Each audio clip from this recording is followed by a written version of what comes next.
Hello guys, എല്ലാവർക്കും real on പ്രോപ്പർട്ടീസിൻ്റെ പുതിയൊരു വീഡിയോയിലേക്ക് സ്വാഗതം. നമ്മളിന്ന് കണ്ടുകൊണ്ടിരിക്കുന്നത് എറണാകുളം ജില്ലയിൽ പെരുമ്പാവൂരിനടുത്ത് വെങ്ങമലയിൽ 6 സെൻറ്റ് ഒറിജിനൽ ലാൻഡിൽ 2000 square feet 4 bedroom bath attached വീട് വിൽപ്പനയ്ക്ക്. ബസ് സ്റ്റോപ്പിൽ നിന്ന് വെറും 200 മീറ്റർ മാത്രമാണ് ഈ വീടിൻ്റെ ദൂരം വരുന്നത്.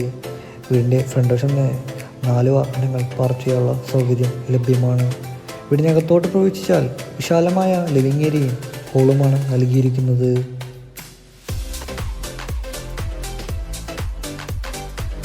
വാസ്തുപ്രകാരം നിർമ്മിച്ച ഈ വീടിൻ്റെ ദർശനം വരുന്നത് പടിഞ്ഞാറ് ഭാഗത്തേക്കാണ്. ഈ വീട്ടിൽ നിന്ന് പെരുമ്പാവൂരിലേക്ക് 4.5 കിലോമീറ്റർ, പൂനാശ്ശേരി 4 കിലോമീറ്റർ, രാജഗിരി ഹോസ്പിറ്റലിലേക്ക് 8 കിലോമീറ്റർ, മുക്കാട്ടുപടി 11 കിലോമീറ്ററുമാകുന്നു.